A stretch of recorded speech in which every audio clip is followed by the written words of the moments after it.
We've said it many times in the past week or so many twists and turns in the case against Bob and Maureen McDonnell. The big part of the trial so far has been the testimony of Johnny Williams. Where do the McDonnells stand at this point? It's a big question. 10 on your side's Andy Fox is asking the experts. What are they saying, Andy? Well, Tom, you will hear at this point they are losing, the McDonnells are, but there's so much more to go in this. Bob McDonnell will have to take the stand, we know that, and he will need to explain how he was state attorney general for 4 years before becoming governor and now finds himself in this predicament.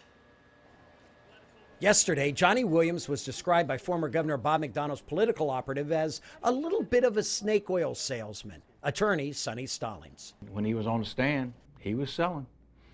And the federal prosecutors, they knew what he was selling and they were buying. That McDonnell did favors for Williams in exchange for gifts and loans. But former Assistant U.S. Attorney Hunter Sims, not so sure about that. I think that the jury's going to sit in the jury room and say, what did he get out of this? You know, why is this really something that's influence? I don't know that there's any evidence of that yet. However, both agree Williams succeeded at closing the distance gap between the governor and him. The $20,000 loan that came out in the media, that he thanked Johnny Williams for that. Sims and Stallings think McDonnell's failure to report the Johnny Williams loans to financial institutes alleged to be wire fraud might be his bigger problem, and McDonnell will need to explain that. The hiding of it is a problem for him, I think. Sims questions the strategy the McDonnells weren't talking to each other and so incapable of conspiring against Williams. Right now, I just don't see the jury buying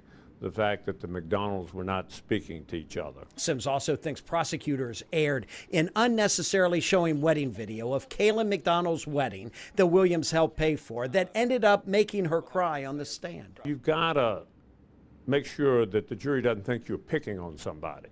And I thought that that was an incident where if I were on the jury, I wouldn't like the fact they did that with the daughter. The government's winning after week one because they're supposed to be winning after week one. If they're not, they're in some serious trouble. Now, the 12-person jury must be unanimous in its decision whether the McDonnells are guilty or not guilty. Both Stallings and Sims see a scenario, and we're a long way from this, where there is a possible hung jury.